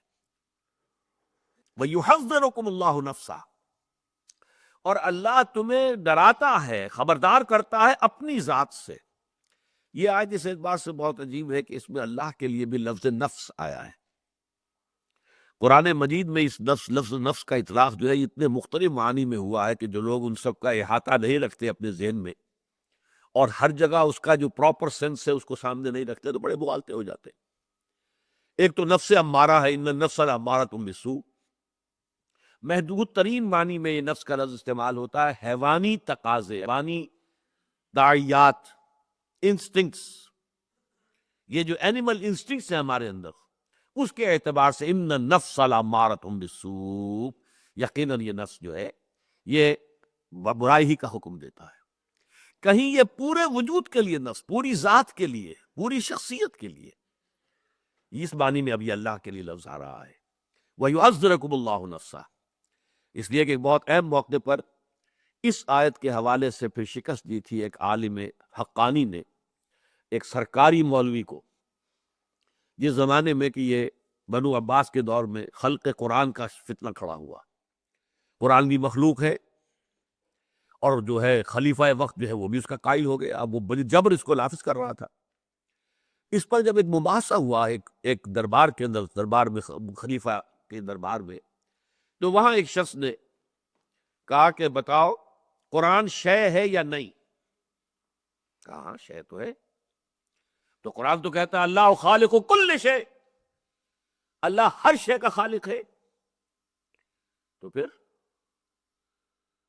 قرآن بھی مخلوق ہو گیا۔ اب دیکھیے یہ منطقی اعتبار سے چپ کرا دینے والی بات تھی، لیکن اسی وقت اللہ نے سجھا دیا۔ ان کا اچھا اگر یہ بات ہے تو بتاؤ اللہ کا نفس ہے کہ نہیں؟ یحذرکم اللہ نفسہ، جی ہاں ہے، مان لیا۔ کل نفس ذائقۃ الموت، ہر نفس کو موت کا مزہ چکھنا ہے، اس کا مطلب اللہ کو موت آ جائے گی، چپ ہو گئے۔ ہماری زبان کی ایسی محدودیتیں ہیں، الفاظ کا استعمال ہوتا ہے مختلف مفاہیم کے اندر، اگر لفظی بحث میں آپ پڑ جائیں تو اللہ تعالیٰ کے لیے نفس ہے تو کل نفس ذائقۃ الموت بھی ہے، پھر تو گویا کہ موت کا مزہ اللہ کو بھی چکھنا ہوگا، معاذ اللہ ثم معاذ اللہ۔ لیکن یہاں نفس سے مراد پوری ہستی، اپنی ذات۔ وَيُحَذِّرُكُمُ اللَّهُ نفس، اس مقام پر یہ لفظ 2 مرتبہ آ رہا ہے، وَإِلَى اللَّهِ الْمَصِيرُ، اور یقیناً اللہ ہی کی طرف لوٹ جانا ہے۔ قُلْ إِن تُخْفُوا مَا فِي صُدُورِكُمْ أَوْ تُبْدُوهُ يَعْلَمُهُ اللَّهُ، اے نبی ان سے کہہ دیجئے اگر تم چھپاؤ گے جو کچھ کہ تمہارے سینوں میں ہے، اور تبدوہ، یا تم اسے ظاہر کرو گے، یعلم اللہ، اللہ تعالیٰ تو اس سے واقف ہے ہر صورت، وَيَعْلَمُ مَا فِي السَّمَاوَاتِ وَمَا فِي الْأَرْضِ، اور اللہ تو جانتا ہے ان تمام چیزوں کو جو آسمانوں میں ہے اور جو زمین میں ہے، وَاللَّهُ عَلَىٰ كُلِّ شَيْءٍ قَدِيرٌ، پھر وہی لفظ کل ہے، اللہ ہر شے پر قادر ہے۔ اب یہاں بھی اگرچہ یہ مضمون سورہ بقرہ کے آخر میں بھی آیا تھا، لِلَّهِ مَا فِي السَّمَاوَاتِ وَمَا فِي الْأَرْضِ وَإِن تُبْدُوا مَا فِي أَنفُسِكُمْ أَوْ تُخْفُوهُ يُحَاسِبْكُم بِهِ اللَّهُ، جو کچھ تمہارے سینوں میں ہوتا ہے چاہے تم چھپاؤ اور چاہے تم ظاہر کرو، اللہ اس کا محاسبہ کر کے رہے گا۔ اور اس پر میں نے آپ کو بتایا تھا کہ صحابہ کرام بہت سخت پریشان ہو گئے تھے، بہت سخت پریشان ہو گئے تھے، اس لیے کہ انسانوں کے اندر دلوں میں اور سینوں میں تو وسوسے آتے رہتے ہیں، ان کے اوپر ان کو اختیار نہیں ہے۔ صحابہ آ کر کہتے تھے حضور ایسی ایسی باتیں ہمارے دل میں آتی ہیں کہ ان کو زبان پر لانے سے زیادہ ہم اس کو بہتر سمجھتے ہیں کہ ہمیں زندہ آگ میں جلا دیا جائے۔ حضور نے فرمایا اچھا تم واقعی ایسی کیفیت محسوس کرتے ہو؟ کہ جی۔ فرمایا یہی تو عین ایمان ہے، یعنی ایمان کے منافی کی بات کو تمہارے دل میں شیطان نے ڈال دی ہے، لیکن تمہارا ایمان اتنا ریزنٹ کر رہا ہے اس پر، اس قدر اسے رد کر رہا ہے، اس قدر اس کے اوپر پرٹربڈ ہے کہ وہ اپنے آپ کو ہلاک کرنے کے لیے جو ہے انسان تیار ہو رہا ہے، بجائے اس کے کہ اس بات کو زبان پر لائے۔ تو میں نے وہاں آپ کو سنایا تھا، امام راضی رحمۃ اللہ علیہ نے یہ روایت کیا ہے ابن عباس رضی اللہ تعالی عنہما، قال لما نزلت هذه الآیہ، جب یہ آیت نازل ہوئی، وَإِن تُبْدُوا مَا فِي أَنفُسِكُمْ وَتُخْفُوهُ يُحَاسِبْكُم بِهِ اللَّهُ، جاء ابو بکر وعمر وعبد الرحمن بن عوف ومعاذ والناس من النبی الى النبی صلی اللہ علیہ وسلم، تو عام نہیں بلکہ ابو بکر اور عمر، عبد الرحمن ابن عوف اور معاذ ابن جبل اور بہت سے لوگ آئے حضور کے پاس صلی اللہ علیہ وسلم، فقالوا، انہوں نے کہا یا رسول اللہ کلفنا، ہم تو اب اس کو من العمل ہے، اس چیز پر عمل کرنے کا بھی ہمارے اوپر جو ہے ایک ذمہ داری ڈال دی گئی ہے، ما لا نطیق، اس لیے کہ جس کی کہ ہمارے اندر طاقت ہی نہیں ہے۔ ان احدا لَيُحْدِثُ نَفْسَهُ بِمَا لَا يُحِبُّ أَن يُثْبِتَ فِي قَلْبِهِ۔ بہت سے لوگ ایسے ہیں کہ جن کے دلوں میں ایسی ایسی باتیں آ جاتی ہیں کہ جن کو وہ چاہتے ہی نہیں کہ ان کے دلوں میں رہے۔ فقال النبی صلی اللہ علیہ وسلم فلعلکم تقولون کما قال بنو اسرائیل سمعنا وعصینا۔ حضور کا پہلا رد عمل بہت سخت تھا کہ تمہارا یہ کہنا کہ ہم پر تو اللہ تعالیٰ نے وہ بات ڈال دی ہے جو ہمارے امکان ہی میں نہیں، ہم کیسے تسلیم کریں؟ تو گویا کہ تم وہی روش اختیار کر رہے ہو جو بنی اسرائیل نے کی تھی جب انہوں نے کہا تھا سمعنا وعصینا۔ بل قولوا سمعنا واطعنا، بس کہو ہم نے سنا اور مانا۔ قالوا سمعنا واطعنا، تمام صحابہ نے کہا ٹھیک ہے حضور ہم حاضر ہیں، سمعنا واطعنا۔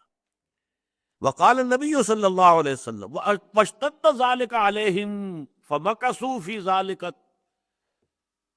یہ بات ان کے اوپر گراں بہت گزرتی رہی، اسی حالت میں رہے۔ فانزل اللہ تعالی لا یکلف اللہ نفسا الا وسعها، تو جب وہ آیت نازل ہوئی کہ اللہ تعالیٰ کسی نفس پر اس کی ذمہ داری، اس کی جو قوت اور طاقت ہے، استعداد سے بڑھ کر بوجھ نہیں ڈالے گا۔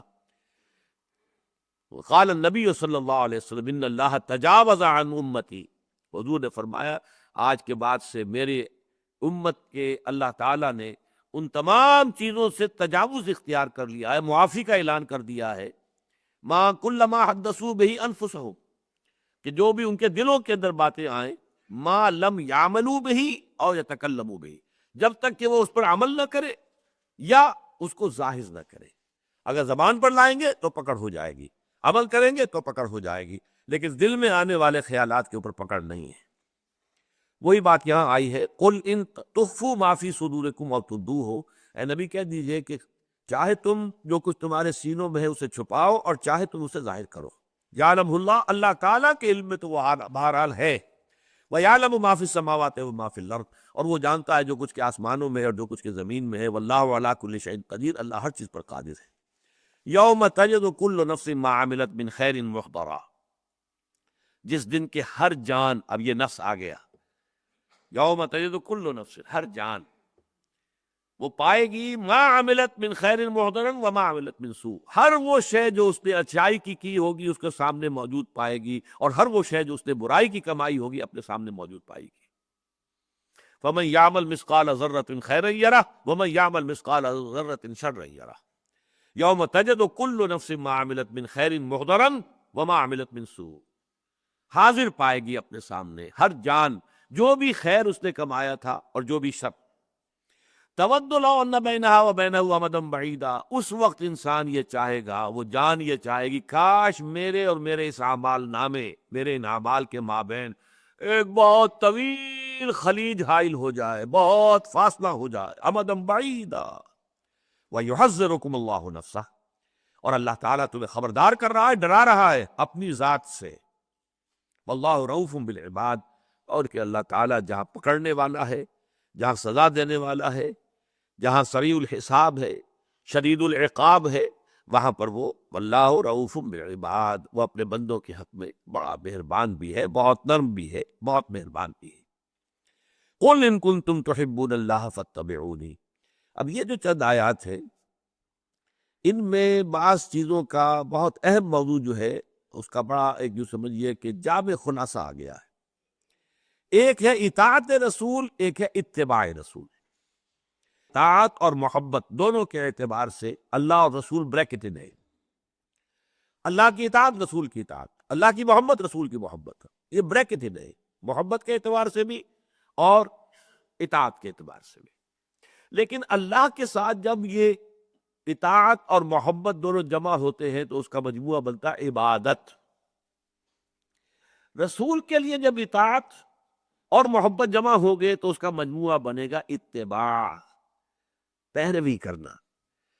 اس لیے کہ ظاہر بات ہے اللہ کی ہم پیروی نہیں کر سکتے، اللہ کی قدرت، اللہ کی شان، اللہ کے اختیارات، ہم ظاہر بات ہے اللہ جو کچھ کرتا ہے اس کی نقل نہیں کر سکتے، ہم اس کی پیروی نہیں کر سکتے۔ لیکن محمد صلی اللہ علیہ وسلم ایک انسان تھے، ظاہر بات ہے نبی تھے، ان پر وحی آئی ہے، اللہ کی رحمتیں تھیں، ان فضلہ کان علیک کبیرہ، سب کچھ ہے، لیکن بہرحال انسان تھے، عام انسانوں کی طرح پیدا ہوئے تھے، آپ کے والدین بھی تھے، ماں بھی تھی، والد بھی تھے، آپ پر بچپن بھی آیا ہے، لڑکپن بھی آیا ہے، پھر آپ پر جوانی بھی آئی ہے، سارا وہ ناگوار گزرے ہیں، وہ سارے تقاضے آپ کے ساتھ بھی تھے، چاہے بھوک کا معاملہ ہو، پیاس کا معاملہ ہو، جنسی طلب ہو، سارے تقاضے آپ کے ساتھ تھے۔ اس اعتبار سے اتباع ہم کر سکتے ہیں محمد رسول اللہ کا، اتباع اللہ کا نہیں ہو سکتا۔ اللہ کی تو عبادت، اس کی حمد، اس کی ثنا، اس کا شکر، اطاعت، اور اس کے ساتھ اس کے لیے یہ رشتہ ہوگا ہمارا محبت کا۔ اس حوالے سے جان لیجئے کہ اطاعت اللہ کی، اللہ کے رسول کی، محبت اللہ کی، اللہ کے رسول کی، لیکن اطاعت خداوندی اور محبت خداوندی جمع ہوں گی تو عبادت کا مفہوم پیدا ہوگا، اور جب رسول کے لیے اطاعت اور محبت دو جمع ہوں گی تو یہ اتباع کا جذبہ ہوگا۔ اس اتباع کا مقام کیا ہے وہ اس آیت سے سمجھیے۔ قل ان کنتم تحبون اللہ فاتبعونی یحببکم اللہ، اے نبی ان سے کہہ دیجئے اگر تم اللہ سے محبت کرتے ہو تو میرا اتباع کرو، یحببکم اللہ، اللہ تم سے محبت کرے گا، تم صرف محب نہیں رہو گے، محبوب بن جاؤ گے اللہ کے۔ وَيَغْفِرْ لَكُمْ ذُنُوبَكُمْ، اور تمہارے گناہوں کو بخش بھی دے گا۔ واللہ غفور الرحیم، اللہ غفور ہے اور رحیم ہے۔ قُلْ اطیعوا اللہ واطیعوا الرسول، اب دوسرا لفظ ہے اطاعت، کہہ دیجئے اطاعت کرو اللہ کی اور اطاعت کرو رسول کی۔ اطیعوا اللہ والرسول فإن تولوا فإن اللہ لا يحب الکافرین، پھر اگر یہ روگردانی کریں تو اللہ کافروں کو بالکل پسند نہیں کرتا۔ یہاں در حقیقت ان دو آیات میں اطاعت رسول اور اتباع رسول کا فرق واضح کیا گیا۔ اطاعت اللہ کی اور اطاعت رسول کی یہ بریکٹڈ ہے، اور اس اعتبار سے سورہ نساء میں خیر بہت تفصیل سے یہ بات آئے گی، من یطع الرسول فقد اطاع اللہ، جو رسول کی اطاعت کرتا ہے وہ اللہ کی اطاعت کرتا ہے۔ بالرسول الا لیطاع باذن اللہ، ہم نے نہیں بھیجا کوئی رسول مگر اس لیے کہ اس کی اطاعت کی جائے اللہ کے حکم سے۔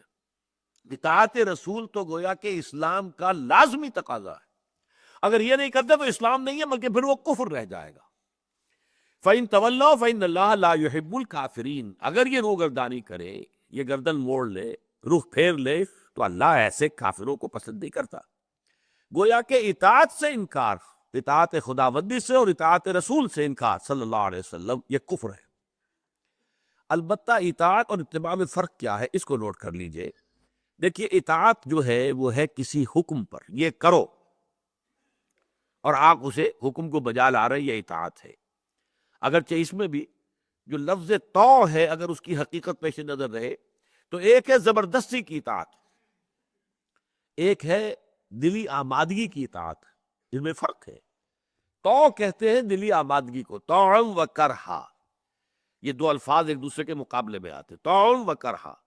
طاعا یعنی اپنی دلی آمادگی کے ساتھ، کرہن مجبوری کو دل پر جبر کرتے ہوئے، اور اس بیعت کے اندر بھی الفاظ یہ آئے منشت والمکرہ، بایانا رسول اللہ صلی اللہ علیہ وسلم علی السمع والطاعۃ فی العسر والیسر والمنشط والمکرہ۔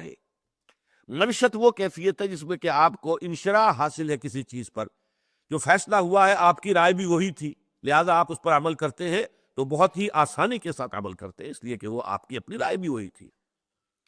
اور مکرہ وہ ہے کہ آپ کو عمل کرنا پڑ رہا ہے اس کے باوجود کہ آپ کی رائے وہ نہیں ہے، لہذا آپ کو اپنی طبیعت پر جبر کرنا پڑے گا، تب کہیں جا کر آپ اس پر عمل کر سکیں گے۔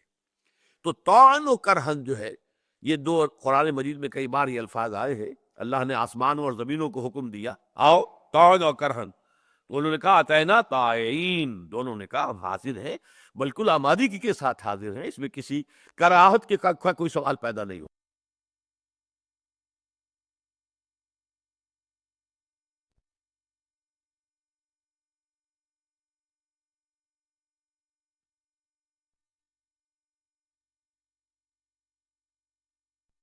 اطاعت بھی کہتے ہیں اپنی آبادگی قلب کے ساتھ کسی کی بات کو مان لینا، لیکن ظاہر بات ہے کہ اس کا دائرہ ہوگا حکم کے ساتھ، یہ کرو یہ نہ کرو۔ اتباع کا دائرہ اس سے بہت آگے ہے۔ اتباع یہ ہے کہ جو کچھ رسول کرتے ہیں وہ کرو، چاہے وہ کہتے نہیں تمہیں۔ اتباع تو یہ ہے، انہوں نے حکم نہیں دیا تمہیں، لیکن کرو اس لیے کہ رسول کر رہے، تم بھی کرو۔ یہ اتباع جو ہے آدمی خود اس چھان بین میں رہے حضور کو کیا چیز پسند ہے، چاہے حضور نے اس کا حکم نہیں دیا۔ اب آپ کو معلوم ہے بعض چیزیں ہیں حضور کو فلاں شے کھانے کی پسند تھی، اب کوئی شخص اسی جذبے کے تحت وہ چیز زیادہ رغبت سے کھاتا ہے کہ میرا مزاج بھی حضور کے مزاج سے قریب ہو جائے، چاہے حکم حضور نے دیا یا نہیں دیا۔ جو عمل ہے حضور کا صلی اللہ علیہ وسلم، اس کی پیروی کرنا، اس کے پیچھے چلنا، خود تلاش کرنا، خود آگے بڑھ کر معلوم کرنا کہ حضور کو کیا پسند ہے، چاہے اس کا آپ نے حکم نہ دیا ہو لیکن اس پر عمل کرنا، یہ اتباع ہے، پیروی کرنا۔ رسول کا اتباع تو در حقیقت ان لوگوں نے کیا جنہوں نے زندگی میں کوئی شے اپنے لیے نہیں بنائی، کوئی شے اپنے پاس ریٹین نہیں کی۔ حضور کا عمل تو یہ ہے، کوئی دولت آپ نے جمع نہیں کی، کوئی جائیداد آپ نے نہیں بنائی۔ اتباع تو یہ ہوگا، حضور کا اتباع تو یہ ہوگا کہ جب سے وحی کا حکم آیا ہے یا ایھا المدثر قم فانذر وربک فکبر، پھر ان دو کاموں کے سوا آپ کی کوئی طاقت، کوئی قوت، کوئی صلاحیت، کوئی وقت صرف نہیں ہوا، دعوت دین اور اقامت دین۔ کوئی کاروبار آپ نے نہیں کیا، کوئی دنیاوی دھندا نہیں کیا۔ جسم و جان کے جو ناگزیر تقاضے ہیں، ظاہر بات ہے کچھ تھوڑی سی استراحت، تھوڑا سا سو لینا، اور جو بھی جسم کے تقاضے ہیں ان کو پورا کر لینا، باقی اس کے سوا جو وقت تھا، جو قوت تھی، جو توانائی تھی، جو صلاحیت تھی، وہ کل کی کل وقف تھی اس کام کے لیے۔ ادع الی سبیل ربک بالحکمۃ والموعظۃ الحسنۃ وجادل باللتی احسن، اور لِیُظْہِرَہُ عَلَى الدِّینِ کُلِّہ۔ اب اصل میں تو اتباع ہوگا اسی رخ پر اپنی زندگی کو ڈھال لینا۔ اب اس میں بھی دو چیزیں ہوں گی، ایک کیفیت ہے، ایک کمیت ہے۔ کمیت میں وہاں تک پہنچ جانا یہ بہت مشکل ہے، بہت مشکل ہے، البتہ ناممکنات میں سے نہیں ہے۔ حضور کے ساتھ بھی ایسے صحابہ موجود تھے جنہوں نے یہی روش اختیار کی، ایک پیسہ نہ کمایا نہ رکھا، کچھ آ گیا، کچھ صدقہ خیرات کہیں سے مسجد نبوی میں تو اصحاب صفہ نے کھا لیا، نہیں آیا تو بھوکے سو رہے ہیں، کئی کئی وقت کے فاقے آ رہے ہیں۔ وہ تو ہر وقت لگے ہوئے ہیں، حضور کے دامن سے چمٹے بیٹھے ہیں کہ ایک ایک لمحہ بھی جو حضور باہر آ کر اپنے گھر سے باہر بسر کرتے تھے، ہمیں ان آپ کی صحبت حاصل ہو، جو بھی لفظ آپ کی زبان مبارک سے نکلے اسے ہم حرز جان بنا لیں۔ یہی وجہ ہے حضرت ابو ہریرہ ہزارہ حدیثیں انہوں نے نقل کر دی، اصحاب صفہ بھی سے تھے، کوئی کاروبار تو نہیں کرتے۔ اس کے بعد صوفیاء کرام نے اس لحظ پر زندگی گزاری ہے، کاروبار نہیں کیے۔ شیخ معین الدین اجمیری یہاں پر کوئی کاروبار کرنے نہیں آئے تھے، کوئی ایکسپورٹ امپورٹ کرنے نہیں آئے تھے، جو بھی اس وقت ان کا تصور تھا اللہ کے دین کی بات پہنچانا اور اللہ کی طرف لوگوں کو بلانا، اس کے لیے آئے تھے۔ اپنے اپنے زمانے کے حالات ہوتے ہیں، ان میں ظروف و احوال جو ہے ان کی مناسبت ہوتی ہے، اس کو ذہن میں رکھنا وہ بالکل دوسری بات ہے، لیکن یہ کہ فرق سمجھ لیجیے کہ انہوں نے، وہ تو یہ جو بابا فرید الدین گنج شکر رحمۃ اللہ علیہ ان کے بارے میں آتا ہے، کبھی صرف نمک سے روٹی کھا رہے، سوکھی روٹی نمک کے ساتھ اور کچھ بھی نہیں۔ اب ان کے اگر مزاروں کو لوگوں نے جو ہے دکان بنا لیا اور دھندا بنا لیا اور پھر عیاشیاں کی اور کتے پالے اور نہ معلوم کیا کیا کچھ کیا، ان کی جو اوقاف زمینیں تھیں ان کو منتقل کروا لیا پٹواریوں کے ذریعے سے اپنے نام پر، اپنی بڑی بڑی جاگیر، یہ ان کے کام ہے۔ اس سے بابا فرید الدین گنج شکر رحمۃ اللہ علیہ پر تو کوئی حرف نہیں آتا۔ انہوں نے جو کچھ کیا تھا وہ کچھ اور تھا، یہ کام تو نہیں تھا جو دیوان صاحب کر رہے ہوں یا کوئی اور ان کے جو بھی گدی نشین ہیں جو کر رہے ہیں۔ تو یہ ناممکنات میں سے نہیں ہے مشکل، اور لیکن مشکل کے ساتھ ہی یہ ہے کہ اللہ تعالیٰ اگر کوئی شخص اس کا عزم کر لے تو اللہ اس کے لیے آسان بھی کرتا ہے، فَسَنُيَسِّرُهُ لِلْيُسْرَىٰ، اللہ اس کے لیے آسانی پیدا کرتا ہے۔ یہ اتباع کا جو میں تقاضا آپ کو بتاؤں، یہ اتباع کامل اگر کہا جائے اسے اس پہلو سے، ویسے تو یہ کہ اتباع بہت سے اعتبارات سے تو حضور کا ناممکن ہے، اور بعض چیزوں میں حضور نے روکا ہے۔ آپ 100 میں وصال رکھتے تھے، یعنی آج روزہ رکھا ہے، شام کو افطار نہیں کیا، وہی روزہ رات کو بھی چل رہا ہے، اگلے دن بھی چل رہا ہے، اگلے شام کو جا کے افطار کیا تو 2 دن کا 100 میں وصال ہو گیا۔ یہ 2 روزے وصل ہو گئے، جمع ہو گئے، لیکن ایک ہی روزے کی شکل میں۔ 3 روز کا بھی شعب انفصال حضور رکھتے تھے، لیکن صحابہ سے اس کو آپ نے روک دیا، قطعاً نہیں۔ بعض نے کہا بھی حضور آپ رکھتے، حضور آپ نے فرمایا ایکم مثلی، تم میں سے کون ہے مجھ جیسا؟ ابھی تو عند ربی ہوا یطعمنی ویسقینی، میں تو اپنے رب کے پاس رات بسر کرتا ہوں، وہ مجھے کھلاتا بھی ہے پلاتا بھی ہے، تم یہ کام نہیں کر سکتے۔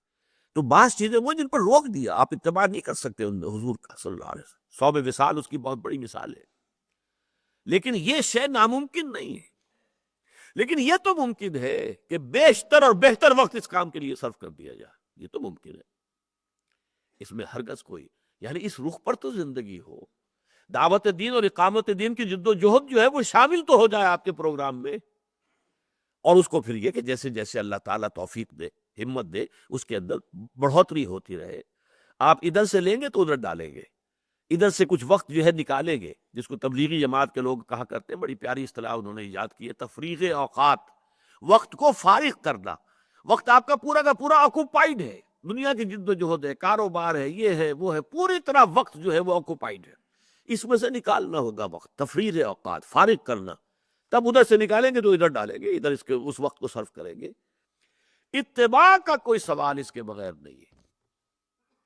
اب یہ ہمارے دھوکے ہیں جو ہم نے اپنے آپ کو دے رکھے ہیں۔ کچھ لوگ سمجھتے ہیں میں جی وہ برش نہیں کروں گا، مسواک کروں گا، اتباع کا تقاضا یہ ہے کہ مسواک کی جائے، ٹھیک ہے، یہ میں اس کا انکار نہیں کرتا، لیکن اگر آپ کا اتباع صرف یہیں تک محدود ہے اور باقی آپ کی ساری زندگی تو لگ رہی ہے دنیا کمانے کے اندر، یہ اتباع نہیں، یہ دھوکہ ہے، یہ فراڈ ہے۔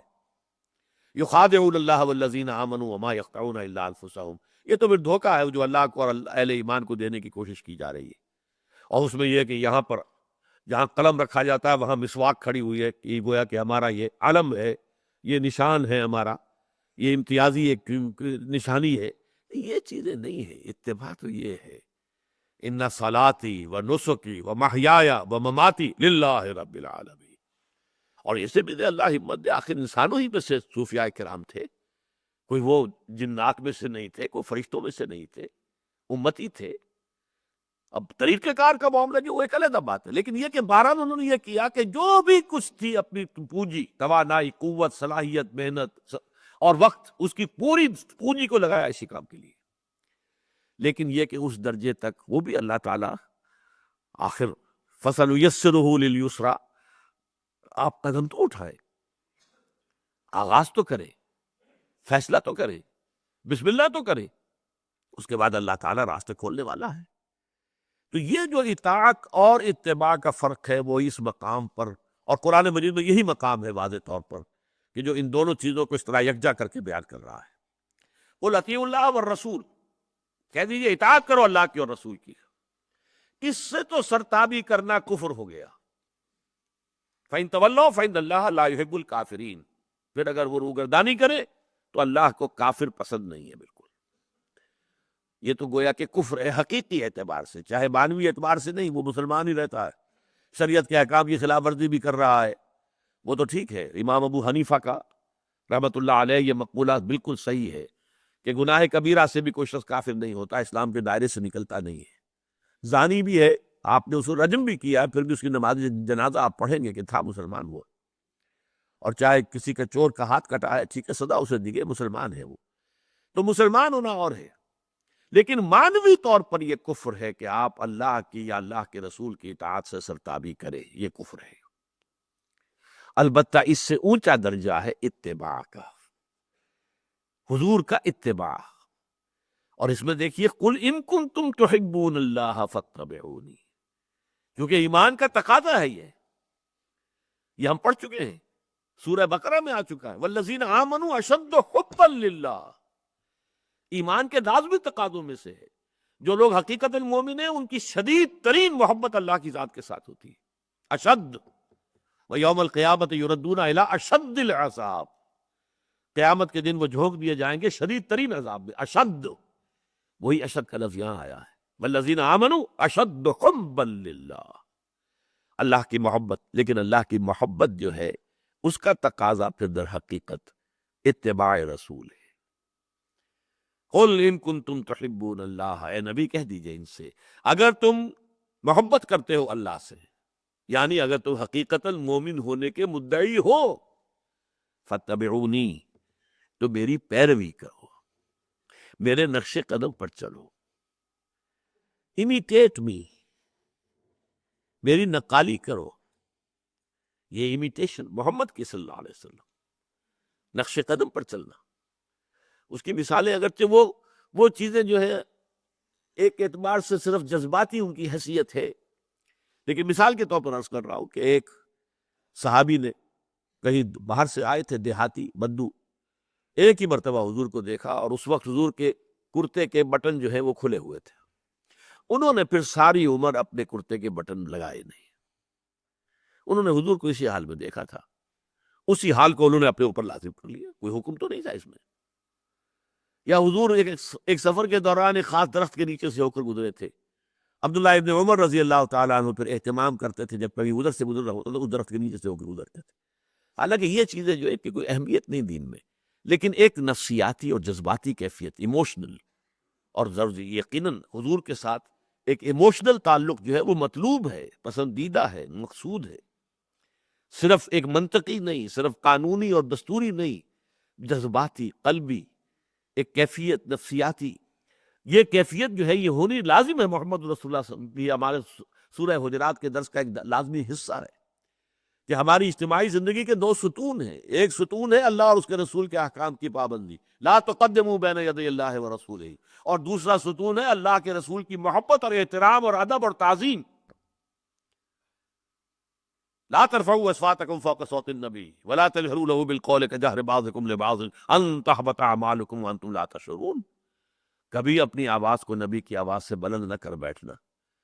کبھی جس طرح بلند آوازی سے آپس میں ایک دوسرے سے بات کرتے ہو، ایسے کئی گفتگو نہ کر بیٹھنا اللہ کے رسول کے ساتھ، مبادا تمہارے سارے اعمال ہبط ہو جائیں تمہیں پتہ بھی نہ چلے. یہ اتنا بڑا جرم ہے. اس لیے کہ احترام، تعظیم اور محبت رسول یہ ہماری اجتماعی زندگی کا ستون ہے.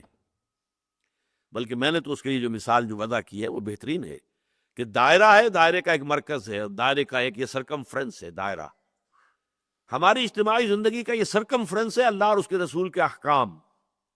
ان کے اندر اندر ہم رہیں گے. مباحات کا دائرہ، ان سے باہر حرام. لا تقدموا بین یدی اللہ ورسولہ، اللہ اور اس کے رسول کے احکام کے دائرے سے باہر نہ نکلو. لیکن اس دائرے کا مرکز ہے محمد الرسول اللہ کی شخصیت، دل نواز شخصیت، محبوب شخصیت. اور اس اعتبار سے کہ محبت خداوندی اور محبت رسول میں بڑا باریک سا فرق ہے. اس لیے کہ حضور کی جو کیفیات تھی انہیں ہم اپنے اوپر طاری کر سکتے ہیں. اللہ تعالیٰ کا معاملہ بہت وراء الورا ثم وراء الورا ثم وراء الورا. حضور کے قلب مبارک پر جو کیفیت ہوئی ہوگی جب حضرت حمزہ کی اعضا بریدہ لاش آئی ہے سامنے، کچھ نہ کچھ اندازہ ہم کر سکتے ہیں کیا قلب مبارک پر بیت رہی ہوگی جب آپ کے زبان مبارک سے یہ الفاظ نکل گئے، اما حمزہ فلا بواقی لہو، ہائے حمزہ کے لیے تو کوئی رونے والی بھی نہیں ہے. کیا کیفیت ہوگی؟ یا کیا کیفیت ہوگی جب حضرت فاطمہ رضی اللہ تعالیٰ عنہ آئی ہیں، ابا جان دیکھیے یہ میرے ہاتھوں میں گٹے پڑے ہوئے ہیں چکی چلا چلا کر، اور یہ میرے کندھے کے اوپر بدی پڑی ہوئی ہے، مشکیزہ میں لے کر آتی ہوں، پانی بھر کر لے کر آتی. اب تو عام مسلمانوں کے گھروں میں بڑی وسعت ہو گئی ہے، فراوانی ہے. مجھے بھی کوئی کنیز، کوئی غلام عطا ہو جائے تاکہ یہ میرے گھر کے کام کاج میں میرا مدد کر دے، میرا ہاتھ بٹا دے. فرمایا حضور نے نہیں بیٹی، یہ چیزیں ہمارے لیے دی، میں تمہیں اس سے بہتر شے دیتا ہوں. ہر نماز کے بعد 33 مرتبہ سبحان اللہ، 33 مرتبہ الحمدللہ، 33 یا 34 مرتبہ اللہ اکبر کہہ لیا کر. لیکن کیا قلب پر گزری ہوگی. فاطمہ تو بضعۃ منی، فاطمہ میرے جگر کا ٹکڑا ہے. لیکن وہ جگر کے ٹکڑے نے دکھایا ہے، کس کو دکھایا ہے؟ جو اس وقت شہنشاہ عرب ہے، وہ شہزادی کہا لیے. تو ہم کیفیات کا کچھ نہ کچھ ہم ادراک کر سکتے ہیں. اللہ کا معاملہ بالکل ہے جیسے کہ شاید حضرت مسیح کا قول یہ آیا ہے نا سورہ مائدہ میں، تعلم ما فی نفسی ولا اعلم ما فی نفسک. اے اللہ تو تو جانتا ہے جو کچھ میرے جی میں ہے، میں نہیں جانتا جو کچھ تیرے جی میں ہے. ہم کیسے جان سکتے ہیں؟ لہذا در حقیقت یہ محبت خداوندی اور محبت رسول ان میں ایک بڑا باریک سا فرق ہے. لیکن ان دو آیتوں کے حوالے سے جو بات سمجھنے کی تھی، جس کو میں چاہتا تھا، جس کے لیے آج خاص طور پر میں نے اس کا اعلان بھی کیا تھا، کہ یہ جو ہے اتباع رسول، جس کا درجہ یہ ہے ان کنتم تحبون اللہ فاتبعونی یحببکم اللہ، اللہ تعالیٰ تمہیں محبوب رکھے گا۔ پھر دیکھیے کس قدر یہ ڈاؤن ٹو دی گراؤنڈ بات ہو رہی ہے۔ اس کا مطلب یہ نہیں تم معصوم ہو جاؤ گے، فرشتے ہو جاؤ گے، تم سے کوئی خطا ہوگی نہیں، you will remain humans، غلطی تم سے پھر بھی ہو سکے گی۔ گاہ میری نگاہ تیز چیر گئی دل وجود، گاہ الجھ کے رہ گئی میرے توہمات میں۔ کبھی کبھی ایسا بھی ہوتا ہے انسان کے لیے، کبھی انسان جو ہے وہ اپنے ناک تلے کے پتھر سے ٹھوکر کھا جاتا ہے، اور کبھی اسے دور تک کی منزل اپنی صاف نظر آ رہی ہوتی۔ یہ ہوتا، لغزش ہو سکتی ہے، خطا ہو سکتی ہے۔ الانسان مرکب من الخطاء والنسیان ویغفر لکم ذنوبکم۔ اتباع کا یہ دوسرا نتیجہ نکلے گا، ایک تو تم محبوبیت خدا بندی کے مقام پر آ جاؤ گے، اور نمبر دو، جو بھی تمہاری خطا ہے اللہ معاف فرمائے گا۔ کہیں لغزش ہو گئی، کہیں پاؤں پھسل گیا، کہیں گر گئے، پھر اٹھے، چلے آگے چلے۔ انما التوبۃ علی اللہ للذین یعملون السوء بجہالۃ ثم یتوبون من قریب۔ اللہ نے اپنے ذمے قرار دیا ہے ان لوگوں کی توبہ کو قبول کرنا جو کہیں جذبات میں اور جہالت میں، نادانی میں کوئی غلط کام کر بیٹھے، پھر فوراً توبہ کرے، فوراً توبہ کرو اور اٹھ جاؤ۔ قل ان کنتم تحبون اللہ فاتبعونی یحببکم اللہ ویغفر لکم ذنوبکم واللہ غفور رحیم۔ اس میں اتباع کا جو میں نے، ویسے تو یہ کہ چھوٹے چھوٹے اتباع، یہ لفظ میں استعمال کر رہا ہوں آج کل کافی عرصے سے، میکرو سننا، مائکرو سننا، اس کو آپ لے سکتے ہیں۔ میکرو اتباع، مائکرو اتباع، چھوٹا چھوٹا اتباع بھی ہے، حضور کے ہر نقش قدم کی پیروی، آپ کا انداز، آپ سرما ڈالتے تھے کس طرح سے ڈالتے تھے، پہلے کون سی آنکھ میں سلائی پھیرتے تھے، پھر کس میں، جتنا بھی ہو سکے۔ لیکن ہمارے یہاں بدقسمتی سے میں ان چیزوں کا تذکرہ کم اس لیے کرتا ہوں کہ ان چیزوں پر تو زور ہمارے ہاں ہے۔ اتنی موٹی کتاب اسوہ رسول کے نام کی لکھی ہوئی ہے، اور ایک بہت بڑی شخصیت نے لکھی ہوئی ہے، وہ بس یہی چیزیں ہیں۔ اس اسوے میں انہیں وہ نظر ہی نہیں آتا، وہ دعوت دین کے لیے جد و جہد اور اقامت دین کے لیے وہ جو بھی مشقتیں جھیلی ہیں، وہ اس اسوے میں کہیں ہے ہی نہیں۔ حالانکہ قرآن میں جہاں یہ لفظ اسوہ آتا ہے، لقد کان لکم فی رسول اللہ اسوۃ حسنہ، وہ کہاں آ رہا ہے؟ وہ تو آیا ہے اس موقع پر، غزوہ احزاب کے موقع پر، جب حضور کے پیٹ پر شکم مبارک کے اوپر 2 پتھر بندے ہوئے تھے، اور آپ جو ہے اس حالت میں بھی خندق میں سے جب یہ توڑ توڑ کر، جب پتھر جو ہے لوگ توڑ رہے تھے، اور حضور اٹھا اٹھا کر اپنے کندھے پر لا کر باہر ڈال رہے تھے، مزدوری کر رہے تھے اس وقت۔ یہ تھا اسوہ، لقد کان لکم فی رسول اللہ اسوۃ حسنہ۔ وہ اسوہ ہمارے ذہن سے خارج، یہ اتباع ہمارے ذہن سے خارج۔ اتباع رہ گیا ہے تو ان چھوٹی چھوٹی چیزوں میں۔ ہم ان چھوٹی چیزوں کی نفی نہیں کرتے، لیکن اس کا خاص طور پر اس لیے ذکر نہیں کرتے کہ وہ تو معلوم ہے، ہمارے معاشرے میں پھیلی ہوئی ہے۔ ہمارے یہاں دینداری کا جو بھی تصور ہے، نیکی کا جو بھی تصور ہے، پرہیزگاری کا اور تقویٰ کا جو بھی تصور ہے، ان میں یہی چیزیں رہ گئی اور تو کچھ ہے نہیں۔ لہذا جو شے نہیں ہے اس کو ایمفیسائز کرنا پڑتا ہے۔ اصل اتباع تو یہ ہے محمد الرسول اللہ کا، اصل سنت تو یہ ہے محمد الرسول اللہ کی، اصل اسوہ تو یہ ہے محمد الرسول اللہ صلی اللہ علیہ وسلم کا۔ دعوت دین، اقامت دین کی جد و جہد کے لیے وقف ہوں۔ آپ کے دن رات، آپ کی صلاحیتیں، آپ کی قوتیں، ان میں سے منیمم جو آپ کے لیے ضروری ہے صرف وہی آپ لیں، اور باقی کو آپ فارغ رکھیں اللہ کے دین کی اقامت، اللہ کے دین کی دعوت کے لیے۔ بارک اللہ لی ولکم فی القرآن العظیم ونفعنی وإیاکم بالآیات والذکر الحکیم۔